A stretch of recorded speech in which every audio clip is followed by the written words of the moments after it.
Hello my dear students, welcome to the channel. आज की video में हम करेंगे सीए फाइनल ऑडिट का चैप्टर नंबर 17 स्टार्ट, और इस पार्ट में हम खत्म करेंगे उसका पहला पोर्शन ड्यू डिलिजेंस रिव्यू, और आगे के पार्ट्स में आएगा इन्वेस्टिगेशन एंड फॉरेंसिक ऑडिट। तो चलिए शुरू करते हैं ड्यू डिलिजेंस रिव्यू। शुरू करने से पहले आपको कुछ टेक्निकल टर्म्स समझाने से पहले कॉमन लैंग्वेज में बताना चाहूँगी ड्यू डिलिजेंस का मतलब क्या होता है। तो देखो, आपके मेहनत से कमाए गए रुपए अगर आप किसी चीज़ को खरीदने में खर्च करते हैं, कुछ बहुत बड़ा खरीदना चाहते हैं या कहीं कुछ इन्वेस्टमेंट करना चाहते हैं, तो आपने सुना होगा, अक्सर सुना होगा अपने घर के बड़े बुजुर्गों को कहते हुए कि अच्छे से जांच पड़ताल करके फिर अपने पैसे कहीं पे लगाना। ठीक है, कॉमन टर्म्स में ड्यू डिलिजेंस का मतलब यही होता है कि आप कहीं भी इन्वेस्टमेंट कर रहे हैं, कुछ परचेज कर रहे हैं बड़ा, तो उससे पहले आप अच्छे से उस बिजनेस की या उस डील से रिलेटेड सारे अच्छे बुरे इफेक्ट को ध्यान में रखें, उसके बाद ही कुछ फाइनल कीजिए। तो ड्यू डिलिजेंस का यहाँ पे एक तरीके का इन्वेस्टिगेशन है, वो आप समझ सकते हैं।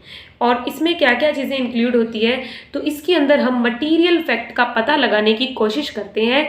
कैसे कोशिश करते हैं? इंक्वायरी करके कोशिश करेंगे आप पता लगाने की कि जिस डील में आप एंटर होने जा रहे हैं उसके अंदर क्या क्या मटीरियल चीज़ें हैं जो आपको पता होनी चाहिए। ठीक है, इसके अंदर आप both financial and non financial data का एनालिसिस करते हैं। उसके अलावा कहाँ कहाँ यूज़ हो सकता है ड्यू डिलिजेंस का फॉर्मूला या ये कंसेप्ट कहाँ कहाँ यूज़ होता है। तो देखो, सबसे पहली चीज़, अगर आप कहीं इन्वेस्टमेंट कर रहे हैं तो आप देखो जिस कंपनी में आप इन्वेस्ट कर रहे हैं वो कैसी है, या फिर आप जिस शेयर में या डिबेंचर में इन्वेस्टमेंट कर रहे हैं तो उसका क्या क्या इफेक्ट रहेगा, या उससे रिलेटेड मटेरियल इफेक्ट आपको पता लगाने हैं।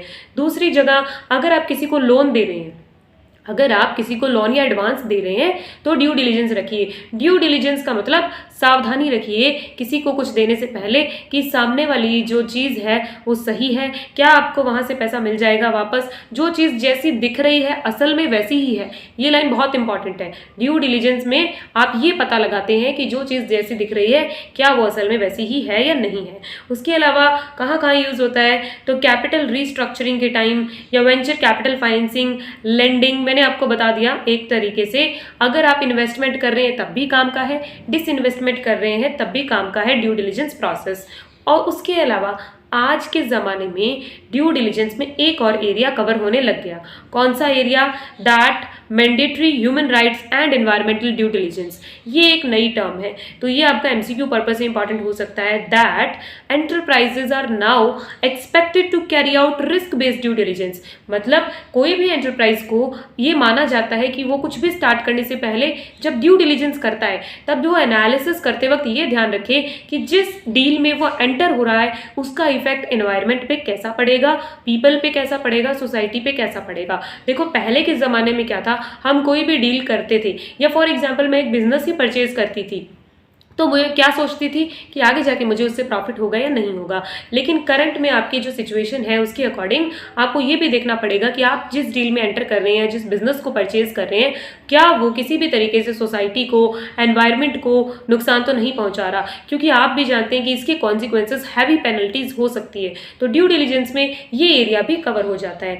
उसके बाद आपका टॉपिक है difference between due diligence and audit. तो देखिए, दोनों ही टर्म्स बिल्कुल डिफरेंट है, वो तो हमें पता है, बट इसके अंदर जो चीज़ लिखी गई है वो मैं आपको एक्सप्लेन कर देती हूँ। ऑडिट में, audit is an independent examination and evaluation of financial statements. Audit में तो हम फाइनेंशियल स्टेटमेंट्स का एग्जामिनेशन करते हैं, और ड्यू डिलिजेंस का मतलब ये है कि आप एग्जामिनेशन तो कर रहे हैं, बट किसका? Potential investment. पोटेंशियल मतलब जो आप सोच रहे हैं जहाँ पे इन्वेस्टमेंट करने का, जो हर तरीके से लायक है इन्वेस्टमेंट के, आपको उसमें ये कंफर्म करना होता है that material facts of the prospective business opportunity सही है या नहीं है। यानी जो आपने सोचा है इन्वेस्ट करने का या बिजनेस अपॉर्चुनिटी आपको दिखी है तो उससे रिलेटेड मटेरियल फैक्ट को कंफर्म करना, ये ड्यू डिलिजेंस है। ठीक है, इसकी इंपॉर्टेंस क्या है? तो बिल्कुल इंपॉर्टेंस तो है इसकी। ये तो हमें पता है कि नॉर्मल रूटीन लाइफ में भी हम कुछ भी इन्वेस्ट करने से पहले ड्यू डिलिजेंस करते हैं। तो इसकी इंपॉर्टेंस क्या हुई? दैट टिपिकली पहली चीज़, कंडक्ट किया कब जाता है, ड्यू डिलिजेंस कब किया जाता है। तो देखो इसका एक टाइमिंग है, क्या टाइमिंग दिया है, typically conducted after the parties involve in a proposed transaction have agreed in principle that a deal should be pursued. सबसे पहले दो पार्टीज मिली, उन्होंने अग्री किया कि हाँ ये डील तो करनी है, उसके बाद आप ड्यू डिलिजेंस करेंगे। यहाँ आपको एक एग्जाम्पल दूं तो एक पार्टी है जिसे अपना हाउस जो है वो सेल करना है, यानी किसी को अपना घर बेचना है, दूसरी पार्टी है वो घर लेने के लिए तैयार है। जब ये दोनों चीज़ें तैयार है, दोनों लोग तैयार है, उसके बाद ड्यू डिलिजेंस करवाया जाएगा। जिसको खरीदना है वो ड्यू डिलिजेंस करवाएगा कि ये घर कैसा है, लोकेलिटी कैसी है, उससे रिलेटेड फैक्ट्स को कंफर्म करेगा। तो नॉर्मली या टिपिकली ये कब कंडक्ट किया जाता है ड्यू डिलिजेंस, जब दोनों ही लोग proposed to enter into an agreement या फिर ऐसी कोई चीज़ में एंटर करना चाहते हैं, उसके बाद आप ड्यू डिलिजेंस की प्रोसेस को कंटिन्यू करते हैं। ठीक है, पर्पस क्या है इसका कि परचेजर को हेल्प करे। मैंने कहा ना जो घर खरीदना चाहता है उसके लिए ये फायदेमंद है। कैसे, जो खरीदना चाहते हैं उसको हेल्प करेगी दैट तुम एक मतलब तुमसे कोई गलत डील ना क्रैक हो जाए, जो तुमने ये डिसीजन लिया है परचेज करने का या इन्वेस्टमेंट करने का, उसको रीजनेबल केयर के साथ एग्जीक्यूट करो। इसमें कौन हेल्प कर रहा है, आपका ड्यू डिलिजेंस। तो ड्यू डिलिजेंस करने से आपको प्रॉब्लम्स पता लग जाएगी। अगर आप पहले से ध्यान रखेंगे तो उस डील में कोई प्रॉब्लम्स है वो पता लग जाएगी, आप उन्हें एड्रेस कर सकते हैं और नेगोशिएट कर सकते हैं प्राइस। देखो कैसे कर सकते हैं, सपोज ये जो घर खरीदने की बात मैंने आपसे की, ठीक है, इस घर को जब आपने ड्यू डिलिजेंस किया, पहले जाके एग्जामिन किया, तो आपको पता लगा कि इसकी दीवारें जो है वो बहुत कमज़ोर हैं, यानी उन्हें हमारी अंबुजा सीमेंट से नहीं बनाया गया है, एक टाइप से ये मान लीजिए। तो क्या हुआ, अब जब आपको पता चला तो आप उसके प्राइस में नेगोशिएट कर पाएंगे, बोलेंगे कि इसकी क्वालिटी वैसी नहीं है जितने आप प्राइस मांग रहे हैं, तो इसके प्राइस आप नेगोशिएट कर पाएंगे। तो ये किसकी वजह से पॉसिबल हुआ, ड्यू डिलिजेंस की वजह से। ठीक है, और इसमें लिखा है reasons for carrying out due diligence. कोई क्यों ड्यू डिलिजेंस कैरी आउट करता है, तो सबसे पहले ये पता लगाने के लिए कि जो बिजनेस आप खरीदना चाहते हैं क्या वो वैसा है जैसा वो दिख रहा है, मतलब business is what it appears to. ठीक है, उसके अंदर डील किलर इफेक्ट्स को पता लगाने के लिए देखो ह्यूमन टेंडेंसी है कि अगर हम कुछ लेते हैं तो सबसे पहले हम ये कहते हैं कि डिफेक्ट चेक कर लो, डिफेक्टिव ना हो कहीं पे। तो ड्यू डिलिजेंस का मतलब ये है कि कोई भी डील किलर इफेक्ट हो उसको आइडेंटिफाई करना, उसके अलावा इन्फॉर्मेशन पूरा लेना कि एसेट क्या है बिजनेस की, उनको वैल्यू कैसे करना है, इन सब की इन्फॉर्मेशन लेना, और to verify that the transaction complies with investment और एक्विजिशन क्राइटेरिया, यानी हमने जो सोचा था, जो क्राइटेरिया डिफाइन किया था, क्या ये ट्रांजेक्शन उस क्राइटेरिया पे खरी उतरती है या नहीं। ठीक है, then classification of due diligence, ये एरिया है जो बताता है कि आप किन किन एरिया में ड्यू डिलिजेंस करते हैं। तो पहला कॉमर्शियल या ऑपरेशनल ड्यू डिलिजेंस, इसका क्या मतलब होता है कि जब आप ये इवैल्यूएट करें कि स्ट्रैटेजिक पॉइंट ऑफ व्यू से या ऑपरेशनल पॉइंट ऑफ व्यू से आपका डिसीजन सही है या नहीं है, कमर्शियल, स्ट्रैटेजिक या ऑपरेशनल पॉइंट ऑफ व्यू से आपका डिसीजन सही है या नहीं है, जब ऐसा इवैल्यूएशन करते हैं तो कमर्शियल या ऑपरेशनल ड्यू डिलिजेंस है। इसका एग्जाम्पल क्या है, जैसे कोई कंपनी है वो किसी दूसरी कंपनी को एक्वायर करना चाहती है, तो जब वो ये सोचती है कि क्या ये मेरी स्ट्रैटेजी के अकॉर्डिंग है, मेरी ऑपरेशंस के साथ में तालमेल बैठ जाएगा, या फिर ये मेरी कमर्शियल एक्टिविटी को रिप्रेजेंट करती है, ये सब चीज़ें ध्यान में रखते हुए वो मर्जर का या एक्विजिशन का डिसीजन लेता है, तब उस तरीके के ड्यू डिलिजेंस को कहते हैं कमर्शियल या ऑपरेशनल ड्यू डिलिजेंस। फिर next is financial due diligence, इसके अंदर सामने वाली कंपनी के आप बुक्स ऑफ अकाउंट्स को देखेंगे, फाइनेंशियल मैटर्स को देखेंगे कि कहीं कोई ऐसा फाइनेंशियल मैटर तो नहीं है जिसकी वजह से आपको आगे जाकर नुकसान हो सकता है।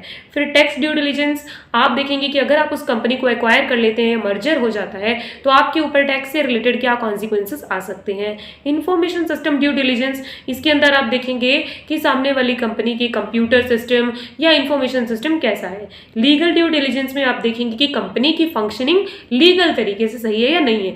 देखो नहीं देखोगे, अगर आप लीगल ड्यू डिलिजेंस नहीं करवाओगे तो क्या होगा, फ्यूचर में जो फाइन है वो आपके ऊपर आ जाएंगे, यानी कंपनी ने कुछ गलत किया होगा, उस पर फाइन लगना होगा तो वो आपको पे करना पड़ जाएगा। उसके अलावा एनवायरमेंटल ड्यू डिलिजेंस, मैंने आपको बता ही दिया कि आज के ज़माने में ये वाले ड्यू डिलिजेंस करना भी बहुत ज़रूरी है।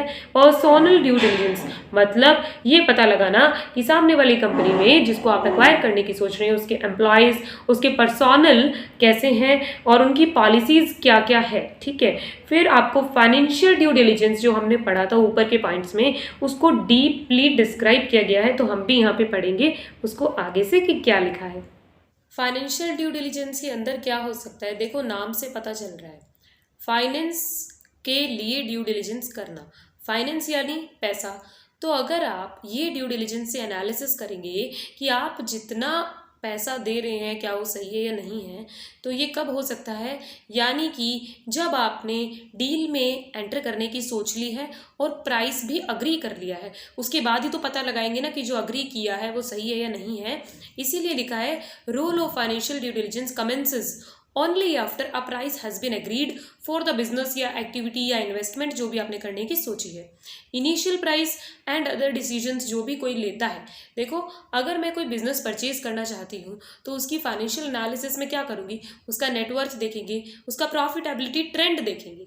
नेटवर्थ से हमें पता लगेगा कि उसके पास में करंट में एसेट्स और लायबिलिटीज़ कितनी है, प्रॉफिटेबिलिटी ट्रेंड देख के पता लगेगा कि उसमें आगे प्रॉफिट को जनरेट करने की काबिलियत कितनी है। और ये दोनों ही चीज़ हमारे लिए इंपॉर्टेंट है अगर हम कोई बिजनेस परचेज कर रहे हैं तो फाइनेंशियल ड्यू डिलिजेंस करने का मतलब ये है कि आप जो बिजनेस जैसा दिख रहा है उसका पता लगाना क्या सही में वो इतना है या नहीं है। क्या मतलब है कि आपको जो इन्फॉर्मेशन दी है सामने वाले ने, कोई ज़रूरी नहीं कि वो अपने बिजनेस के बारे में जो बता रहा है वो सच हो, आपने पता लगाना है। To look behind the veil of the information, जो इन्फॉर्मेशन है उसका पर्दा उठाकर चेक करना कि क्या ये सही है या नहीं है, that is known as financial due diligence. Okay, then objective of due diligence, तो ऑब्जेक्टिव क्या है, वही चीज़ें, हिस्ट्री, किसी बिजनेस को परचेज कर रहे हैं तो उसकी हिस्ट्री का पता लगाना, उसके बैकग्राउंड के बारे में पता लगाना, कौन प्रमोटर्स थे जिन्होंने इस बिजनेस को स्टार्ट किया, फिर उन्होंने कैसी अकाउंटिंग पॉलिसीज फॉलो की, मैनेजमेंट इंफॉर्मेशन सिस्टम कैसा था, मैनेजमेंट की स्ट्रक्चर क्या है, क्या हायरार्की फॉलो हो रही है, ट्रेडिंग रिजल्ट क्या मिले पास्ट में और अभी क्या मिल रहे हैं, और एसेट्स एंड लायबिलिटीज़ कितनी है। देखो ट्रेडिंग रिजल्ट आपको पता लगेंगे उसकी P&L से, और एसेट्स एंड लायबिलिटीज़ आपको बैलेंस शीट से पता लग जाएगी। Current status of income tax, income tax में कोई अपील तो पेंडिंग नहीं है। कैश फ्लो का पैटर्न क्या है, किसी भी बिजनेस के लिए उसकी कैश फ्लो का पैटर्न बहुत इंपॉर्टेंट होता है, क्योंकि लिक्विडिटी मेंटेन करना तभी वो बिजनेस अच्छे से चल पाता है, ठीक है। उसके अलावा कमर्शियल एक्टिविटीज़ कौन सी कैरी आउट हो रही है, फ्यूचर प्लान्स क्या है उसके पास में, प्रोजेक्शन क्या है, फ्यूचर में प्रॉफिटेबिलिटी कितनी जनरेट कर पाएगा, बिल्कुल कॉमन पॉइंट्स है, ठीक है। Scope of due diligence, scope भी वही बात है, ड्यू डिलिजेंस कवर क्या क्या करता है। तो ड्यू डिलिजेंस में हम देखते हैं history, background, review of financial statements, taxation, cash flow, financial projection, management and employees और स्टैट्यूटरी कंप्लायंस। देखो यहाँ पे स्कोप के अंदर कुछ एरियाज हैं जिनके अंदर आपको ड्यू डिलिजेंस करनी होती है। तो कौन कौन से एरियाज हो गए, सबसे पहले कोई भी बिजनेस परचेज करते हैं, इसको याद कराने का तरीका, कोई भी बिजनेस आप परचेज कर रहे हैं सबसे पहले उसका बैकग्राउंड देखेंगे कि वो कैसे मतलब उसको किसने बनाया या चलाया, बिजनेस स्टार्ट किसने किया। दूसरी चीज़, उसने कौन सी पॉलिसीज़ को फॉलो किया, फिर उसने अपने फाइनेंशियल स्टेटमेंट्स बनाए। 3 पॉइंट, क्या है 3 पॉइंट, सबसे पहले उसका background, then policies, then financial statements. उसके बाद में आप देखेंगे फाइनेंशियल स्टेटमेंट बनने के बाद हमारे पास प्रॉफिट आता है, उसमें हम टैक्स लेस करते हैं, तो ये याद करने का क्या तरीका है, टैक्सेशन। और फिर हम बैलेंस शीट और P&L के बाद बनाते हैं कैश फ्लो स्टेटमेंट, तो आपका कैश फ्लो आ गया। फिर हम करते हैं फोरकास्टिंग, बजटिंग में, तो फाइनेंशियल प्रोजेक्शंस। इतनी चीज़ें 3-3 की ग्रुप बनाकर लर्न कर लीजिए। पहले 3 का ग्रुप क्या है, background, accounting policies, financial statements. फिर उसके बाद में 3 का पॉइंट क्या है, taxation, cash flow and financial projection. इतने पॉइंट आपको याद हो गए। और क्या चीज़ें चेक करेगा, तो एम्प्लॉय और स्टैट्यूटरी कंप्लायंस हमने चेक करना रह गया, ये 2 और आएंगे स्कोप में। उसके बाद में देखो इनको ही डिस्क्राइब किया गया है आगे थोड़ा थोड़ा पॉइंट्स में।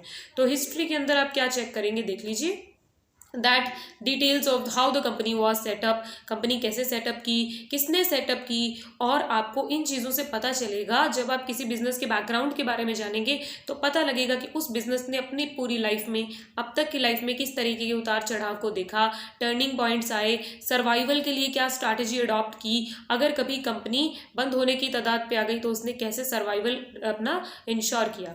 तो ये चीज़ें आपको क्यों पता लगानी ज़रूरी है, क्योंकि सामने वाली कंपनी को अब आप एक्वायर करना चाहते हैं तो उसके बारे में सब कुछ पता होना चाहिए। उसका क्या मार्केट में शेयर चल रहा है, उसके प्रोडक्ट की लाइफ साइकिल कितनी है, उसके पास रिसोर्सेज कितने हैं, और आपको इंक्वायरी करनी है किन चीज़ों के बारे में, nature of business, location of production, business कैसा है, प्रोडक्शन कहाँ कहाँ होती है, एम्प्लॉयज़ कौन कौन है, प्रोडक्ट कौन से बनाता है। ये कॉमन पॉइंट्स आपके दिमाग में जो आएंगे ना किसी बिजनेस के बारे में जानकारी लेने के, वही चीज़ें यहाँ दी गई है। और हिस्ट्री क्या है, इन्वेंट्रीज कैसी किसी लोकेशन पे रखी जाती है, या क्वांटिटी कितनी रखी जाती है इन्वेंट्री की, मतलब कोई कंपनी है प्रोडक्शन करने के लिए एक टाइम पे कितना स्टॉक रहता है उसके पास में, या बनने के बाद कितने टाइम तक रहता है, फ्रेंचाइजी उसके पास पेटेंट है, लाइसेंस है, कुछ रिसर्च एंड डेवलपमेंट करके रखी है, कुछ इंपॉर्टेंट एक्सपेंसेस है जो पर्टिकुलर उसी कंपनी से रिलेटेड है उनका पता होना चाहिए, फॉरेन करेंसी से ट्रेड हो रहा है, एसेट्स एंड लायबिलिटीज़ और रूल्स एंड रेगुलेशंस, ये हमेशा आएगा। उसके अलावा कंपनी का इंफॉर्मेशन सिस्टम, आपको इस चैप्टर को पढ़ने के बाद लगेगा सारे के सारे पॉइंट्स कॉमन है। तो देखो क्या होगा जब आपको एग्जाम में क्वेश्चन आए, सपोज करो क्वेश्चन आया कि आइडेंटिफाई करो ये कौन सी ड्यू डिलिजेंस है, तो वो आप इजीली आइडेंटिफाई कर पाएंगे that it is whether commercial और वेदर टैक्स ड्यू डिलिजेंस। ठीक है, ये चीज़ें आइडेंटिफाई करना सीखो। एक तो केस स्टडी बेस्ड क्वेश्चन में ये कवर होगी, उसके अलावा हम आगे आगे देखेंगे जैसे जैसे चैप्टर वैसे वैसे क्वेश्चन कैसे बनेगा ये मैं आपको बता दूंगी। दूसरी चीज़, अकाउंटिंग पॉलिसीज देखते वक्त आप क्या देखोगे, तो आप देखोगे कि टारगेट कंपनी जिसको हम एक्वायर करना चाहते हैं वो कैसी अकाउंटिंग पॉलिसी फॉलो कर रही है, पॉलिसीज अप्रोप्रिएट है या नहीं है, अगर कोई चेंज किया है तो उसका इफेक्ट क्या होगा, और ओवरऑल स्कोप जो है बिजनेस का वो उन अकाउंटिंग पॉलिसीज पे बेस्ड है या नहीं है। उसके अलावा जो पॉलिसी कंपनी फॉलो कर रही है, एक कंपनी अपनी अकाउंटिंग पॉलिसीज फॉलो करते है उस पे ही उसका प्रॉफिट डिपेंड होता है। कंपनी अपनी जो पॉलिसीज़ में चेंज कर दे और प्रॉफिट पे इफेक्ट आ जाए, ऐसा पॉसिबल है, क्योंकि हमने देखा था कि कंपनी अपने इन्वेंट्री को किस तरीके से वैल्यू करती है, वो चीज़ भी मतलब लीफो मेथड, फीफो मेथड, उससे भी कंपनी के प्रॉफिट पे इफेक्ट पड़ जाता है। तो आपको देखना पड़ेगा कि उसकी पॉलिसीज़ का इफेक्ट कैसा है ओवरऑल प्रॉफिटेबिलिटी पे। उसके अलावा समरी क्या है वो सब एक रिपोर्ट में बना लो। फिर है review of financial statements, financial statements किन फ्रेमवर्क पे बने हैं टारगेट कंपनी के, और अकाउंटिंग स्टैंडर्ड्स को फॉलो करते हुए बने हैं या नहीं बने। उसके अलावा प्रॉफिट कितना दिखा रहे हैं, कोई एक्स्ट्रा ऑर्डिनरी आइटम प्रेजेंट है P&L या बैलेंस शीट में वो देख लो। और अगर कंपनी ने पहले बजटेड फिगर बनाए थे तो मतलब जिस कंपनी को हम एक्वायर कर रहे हैं हम जानना चाहते हैं कि उसने जो बजटेड बनाया वो और उसके एक्चुअल रिजल्ट्स थे वो दोनों में क्या सिमिलैरिटीज़ है, या अगर डेविएशन है तो कितने हैं। उसके अलावा आपका इसमें आ जाएगा नेटवर्थ से रिलेटेड, आप आइडेंटिफाई करेंगे कंपनी का नेटवर्थ और वैल्यू ऑफ इंटैंजिबल एसेट्स क्या है। ये किसी भी बिजनेस को खरीदने से पहले हमारे लिए इंपॉर्टेंट होता है। तो देखो अब इसमें इस चैप्टर से मेनली पास्ट ईयर में जो क्वेश्चन बनता आया है वो है आपका hidden liabilities and over valued assets पे। आपको प्रॉपरली एकदम बुक वाला क्वेश्चन आता है कि हिडन लायबिलिटीज को डिस्क्राइब कीजिए, बिल्कुल टू द पॉइंट आंसर लिखना है इसके अंदर। तो बताती हूँ कि कौन कौन सी होती है किसी भी कंपनी के लिए हिडन लायबिलिटीज और कौन सी होती है उसके लिए ओवर वैल्यूड एसेट्स। देखो हिडन लायबिलिटीज का क्या मतलब है, जो लायबिलिटी है पर नहीं दिख रही। कौन कौन सी हो सकती है ऐसी, पहला है show cause notice which have not converted into demand, मतलब अगर डिमांड में कन्वर्ट ही हो जाता तो वो लायबिलिटी हिडन कैसी, हिडन है इसका मतलब आ सकती है लायबिलिटी शो कोज नोटिस मिला हुआ है कंपनी को पर अभी नहीं पता है कि कितनी पेमेंट करनी होगी। तो ये एक तरीके से आपको इन तरह की लायबिलिटीज़ का पता लगाना है। दूसरी लेटर्स ऑफ कंफर्ट, या तीसरी है आपके पास में कि कंपनी ने कोई सब्सिडियरी सेल की, सेल करने से पहले की लायबिलिटीज़ जो है वो चुकाने के लिए कंपनी ने हाँ भर दी तो पता लगाओ ऐसा। प्रोडक्ट और अदर लायबिलिटी क्लेम्स, कंपनी के प्रोडक्ट्स पे कंपनी वारंटी इशू करती है तो इसका मतलब ये है कि फ्यूचर में अगर आप उस सामने वाली कंपनी को एक्वायर कर लेते हैं और उसके कस्टमर्स आपके पास आते हैं वारंटी क्लेम मांगने के लिए, तो आपको देना पड़ेगा। तो ऐसी लाइबिलिटीज़ भी आपको पता होनी चाहिए कोई भी बिजनेस खरीदने से पहले। और टैक्स लाइबिलिटीज़ पता होनी चाहिए जो अराइज हो सकती है। आपको पता है टैक्स की लाइबिलिटीज़ ज़रूरी नहीं कि इस साल ही अराइज हो, असेसमेंट होने के बाद भी कुछ लाइबिलिटीज़ आ सकती है, तो उनका भी आप ध्यान रखेंगे। उसके अलावा pending final assessment of custom duty, किसी भी चीज़ का फाइनल असेसमेंट पेंडिंग है तो उसके बाद लाइबिलिटी अराइज हो सकती है। फ्यूचर में कोई लीज लाइबिलिटी आ सकती है। एनवायरमेंटल प्रॉब्लम्स है अगर सामने वाले के साथ, मैंने आपको बोला कि फाइन लग सकता है, लाइबिलिटी अराइज हो सकती है। Unfunded gratuity, superannuation leave, salary liabilities, कुल मिला के लॉन्ग टर्म एम्प्लॉय बेनिफिट्स का अगर सामने वाली कंपनी ने वादा किया है तो आपको देने पड़ सकते हैं। अगर आप उसे एक्वायर कर लेंगे तो आपको पता लग होना चाहिए। Use labour claims under negotiation when the labour wage agreement has already expired, यानी क्लेम पेंडिंग है, नेगोशिएशन चल रहा है, तो नेगोशिएशन में क्या रिजल्ट आएगा वो तो आपको एक्वायर करने के बाद पता लगेगा, तो उसका आइडिया भी ले लो। अनरिजॉल्व लेबर लिटिगेशन, लेबर ने उस कंपनी के ऊपर कोई केस किया हो जो अभी तक सॉल्व ना हुआ हो, तो अगर आप उसको खरीद लेंगे तो बाद में जो कंपनसेशन होगा वो आपको पे करना पड़ेगा। तो ये सब जो छुपी हुई लाइबिलिटीज़ है इनको डिटरमाइन करना ही ड्यू डिलिजेंस है, आपको पता लगाना ज़रूरी है। फिर ओवर वैल्यूड एसेट्स, क्योंकि हमने देखा कि हम ड्यू डिलिजेंस में पता लगा रहे हैं कि सामने वाली कंपनी ने जैसा हमें दिखाया है क्या वो रियल में उसकी पोजीशन वैसी ही है। तो कोई भी कंपनी अपने आप को कैसा प्रेजेंट करेगी, वो दिखाएगी अपनी एसेट्स को ओवर वैल्यू करके, लेकिन आपको पहचानना है कि वो ओवर वैल्यूड एसेट्स है या रियल में उनकी अमाउंट उतनी ही है। तो कैसे पता लगेगा, जैसे कौन कौन सी एसेट्स है जिनको ओवर वैल्यू करके दिखाया जा सकता है।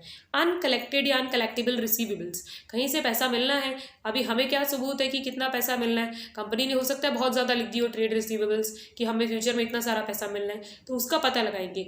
फिर कोई इन्वेंट्रीज है जो बहुत ही स्लो मूविंग है या नॉन मूविंग है या खराब हो चुकी है, फिर भी उन्हें बैलेंस शीट में प्रेजेंट किया गया, तो पता लगाइए कि क्या ये एसेट्स जो है उनका वैल्यूएशन सही हुआ या नहीं हुआ। उसके अलावा ऑब्सोलीट प्लांट एंड मशीनरी है या कोई मशीनरी है जो इम्पेयर हो गई, उसकी मार्केट वैल्यू में सडन फॉल आ गया। कैसे होता है सडन फॉल किसी भी मशीन की मार्केट वैल्यू में, उसके बराबर उसके कॉम्पिटिशन में कोई एडवांस मशीनरी आ गई हो, तो ये जो मशीनरी है उसमें सडन फॉल आ जाएगा मार्केट वैल्यू में।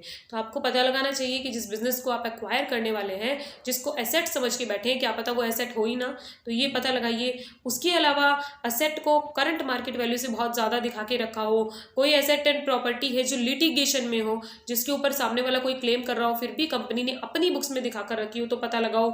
इन्वेस्टमेंट को कैरी किया है, किस पे किया है, क्या पता कोस्ट पे कर रखा हो जबकि रियलाइजेबल वैल्यू बहुत कम हो, ये पता लगा लीजिए। और ऐसी इन्वेस्टमेंट कर रखी हो जिनमें रिटर्न बहुत ही कम हो, और deferred revenue expenditure, intangible assets of no value, ये कौन कौन सी एसेट्स है जो कोई भी कंपनी अपनी बुक्स में अपनी पोजीशन को अच्छा दिखाने के लिए प्रेजेंट करे ताकि सामने वाला उसे खरीदे और अच्छा प्राइस दे बदले में। तो जो खरीदने वाला है उसे ये ड्यू डिलिजेंस रखनी है कि ये सारी एसेट्स को वो ध्यान से चेक करे, ठीक है। उसके बाद में टैक्सेशन से रिलेटेड आप क्या ड्यू डिलिजेंस करेंगे, दैट कंपनी रेगुलर है टैक्सेस पे करने में, अगर नहीं है तो ये देखेंगे कि क्या क्या आपके कॉन्सिक्वेंसेस आ सकते हैं।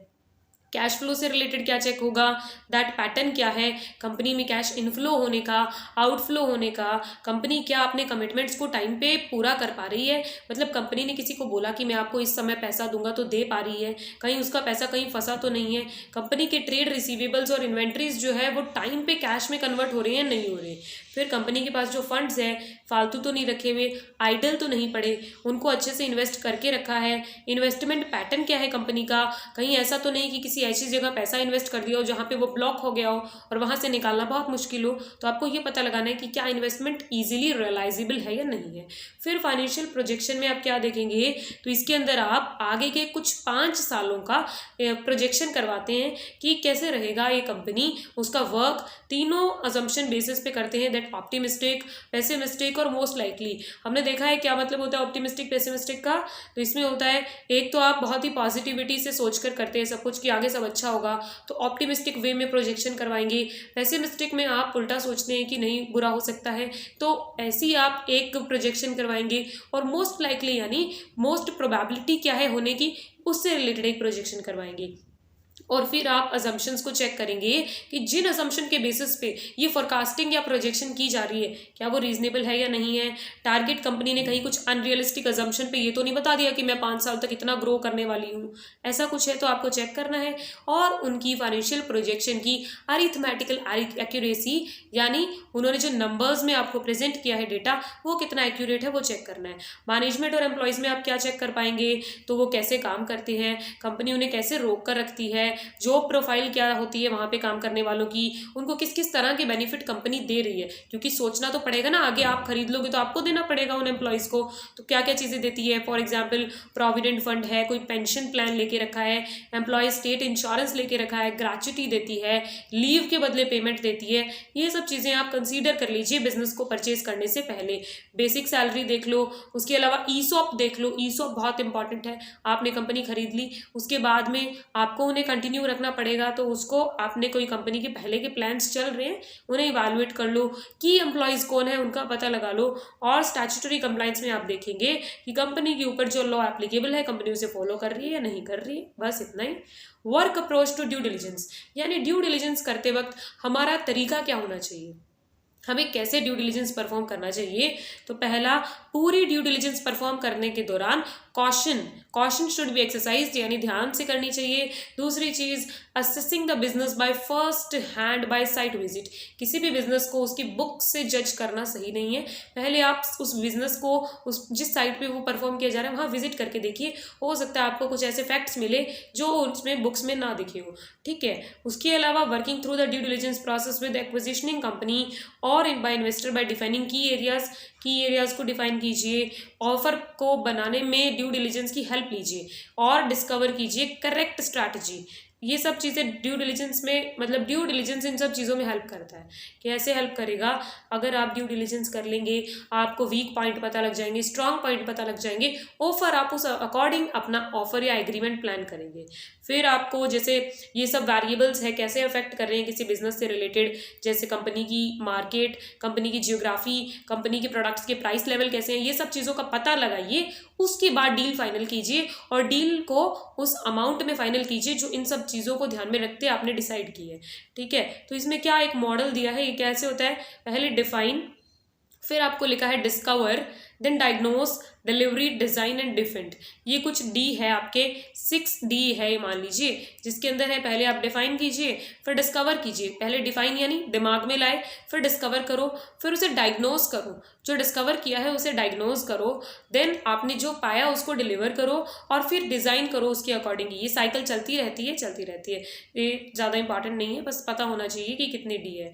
फिर how to conduct due diligence, वही सेम चीज़ें कि ड्यू डिलिजेंस कंडक्ट करते हुए क्या क्या मतलब आपके दिमाग में रहना चाहिए। तो स्टार्ट विद ओपन माइंड, पहले से कुछ भी उल्टा एज्यूम मत करो कि ये बिजनेस ऐसा होगा, आप बिल्कुल ब्लैंक माइंड के साथ में, फ्रेश माइंड के साथ में स्टार्ट कीजिए ड्यू डिलिजेंस की प्रोसेस। फिर उसके अंदर ट्रबल स्पॉट्स ढूंढिए और अगर आपको मिल जाते हैं ट्रबल स्पॉट्स या डील किलर इफेक्ट्स तो आप उनके बारे में एक्सप्लेनेशन मांगिए, मतलब तुरंत ही कंक्लूजन पे मत आ जाइए। हो सकता है जो चीज़ आपको डील किलर या ट्रबल लग रही हो वो नहीं हो, तो पहले उससे रिलेटेड एक्सप्लेनेशन मांगिए।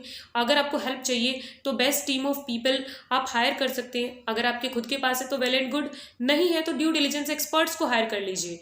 फिर किन किन एरियाज़ में आप हेल्प ले सकते हैं, legal areas, tax, accounting, finance, marketing, technology. ज़रूरी नहीं कि एक इंसान हर चीज़ में समझने में सक्षम हो, आपको जो चीज़ें समझ आ रही है वो आप खुद से समझिए, नहीं तो एक्सपर्ट्स को इन एरिया में हायर कर सकते हैं। उस सामने वाली कंपनी के कस्टमर्स से बात कीजिए, सप्लायर्स से, बिजनेस पार्टनर्स से, एम्प्लॉयज़ से, सबसे बात करके पता लगाइए और फिर लास्ट में इन सब चीज़ों से जो आपने निकाला है उसे कॉम्प्रिहेंसिव रिपोर्ट में लिख दीजिए। रिपोर्ट बनाने के बाद वो जो ड्यू डिलिजेंस की रिपोर्ट होगी उस रिपोर्ट में जो चीज़ें मेंशन होगी उससे डिसाइड होगा कि ये एग्रीमेंट करना है या नहीं करना है, ठीक है। Contents of a due diligence report, तो आपने जो जो पाया वही आप लिख देंगे रिपोर्ट में। तो क्या क्या आ जाएगा, सबसे पहले समरी आ जाएगी, देन इंट्रोडक्शन, फिर आपने क्या देखा था, कंपनी का background, objective of due diligence, क्यों किया आपने ड्यू डिलिजेंस, क्या आप इन्वेस्टमेंट करना चाहते थे, बिजनेस परचेज करना चाहते थे, इस तरीके से लिख दीजिए। फिर स्कोप ऑफ वेरिफिकेशन, किस हद तक आपने चीज़ों को वेरीफाई किया है, कंपनी की हिस्ट्री ब्रीफ में, कंपनी का शेयर होल्डिंग पैटर्न, रिव्यू में आपने क्या ऑब्जर्व किया, assessment of management structure, financial liabilities, assets, देखो ये सब जो पॉइंट्स है, ये पॉइंट आपको रीड करने हैं। इसमें एमसीक्यू आता है, कैसे आता है, that which of the following is not the content of due diligence report. ये लिस्ट जो है आपकी, ये स्पेसिफिक लिस्ट नहीं है, इसमें एग्जाम्पल्स मेंशन किए हैं। इन एग्जाम्पल्स को आप रीड करेंगे, 2-3 बार रीड करेंगे, तब आप इस तरीके के क्वेश्चन को सॉल्व कर पाएंगे। जैसे मैंने एक क्वेश्चन देखा था इससे रिलेटेड, जिसके अंदर एग्जाम्पल्स में स्वॉट एनालिसिस लिखा था। अब अगर आपने पढ़ा हुआ नहीं होगा तो आपको नहीं पता लगेगा दैट स्वॉट एनालिसिस आता है ड्यू डिलिजेंस रिपोर्ट में। तो इसको आपको अगर पूछा जाए that which of the following is not included in due diligence report, तो वहाँ स्वॉट एनालिसिस पे टिक मत कराइएगा। तो करना क्या है, इन पॉइंट्स को वैसे लर्न नहीं करना, इनसे डायरेक्ट क्वेश्चन नहीं बनता कि आपको ड्यू डिलिजेंस रिपोर्ट में क्या क्या चीज़ें आती हैं वो लिखनी है, क्योंकि अगर बन भी जाए तो हमने स्कोप पढ़ा, ऑब्जेक्टिव पढ़ा, हम इतनी सारी चीज़ें पढ़ चुके हैं, वो तो हम मेंशन कर ही देंगे, लेकिन इनको रीड करना है for the purpose of MCQ. तो ड्यू डिलिजेंस पूरे चैप्टर में हमने क्या क्या चीज़ें देखी, एक बार इनको रिवाइज कर लेते हैं कि आप दोनों पार्टीज हैं, दोनों किसी चीज़ पे एग्री है कि कोई कॉन्ट्रैक्ट करना चाहती है, उस दौरान वो ड्यू डिलिजेंस करेंगी और वो पता लगाएंगी कि क्या क्या चीज़ें हैं उस सामने वाली डील के अंदर, मटेरियल पॉइंट्स के बारे में, मटेरियल फैक्ट्स को इंश्योर करेगी। इंपॉर्टेंस है ड्यू डिलिजेंस की कि पता लग जाता है पहले ही कि आपके इसके अंदर कोई डील किलर इफेक्ट्स है या नहीं है, एसेट्स की वैल्यू सही दिखाई गई है, प्रॉफिटेबिलिटी का ट्रेंड सही है। फिर मेन पॉइंट क्लासिफिकेशन, तो इसके अंदर आपका कमर्शियल या operational, then financial, tax due diligence, information system, legal, environmental and personal, ये आपके टाइप्स थे। फाइनेंशियल के अंदर हमने देखा था कि कंपनी की बुक्स ऑफ अकाउंट्स में क्या चीज़ें लिखी गई है, ऑब्जेक्टिव भी यही था, ये सब चीज़ें पता लगाना कि जो चीज़ें जैसी दिख रही है वो वैसी है या नहीं है। उसमें हमने कंपनी की हिस्ट्री भी देखी थी, कंपनी के नेचर, प्रोडक्ट्स, अकाउंटिंग पॉलिसीज़ देखी, फाइनेंशियल स्टेटमेंट्स को देखा, वो फेयर थे, वो फ्रेमवर्क के अकॉर्डिंग थे, स्टैंडर्ड्स के अकॉर्डिंग थे। फिर इंपॉर्टेंट पॉइंट, हिडन लाइबिलिटीज़ क्या क्या होती है, ओवर वैल्यूड एसेट्स कौन कौन सी होती है, टैक्सेशन पॉइंट ऑफ व्यू से आपने किसी कंपनी को कैसे ड्यू डिलिजेंस किया, कैश फ्लो, फाइनेंशियल प्रोजेक्शन। बिल्कुल सिंपल चैप्टर था। तो अगर बेसिकली लास्ट में कंक्लूजन निकालूं तो इस चैप्टर में से हिडन लाइबिलिटीज़ लर्न करनी है, ओवर वैल्यूड एसेट्स लर्न करनी है, types of due diligence learn करनी है।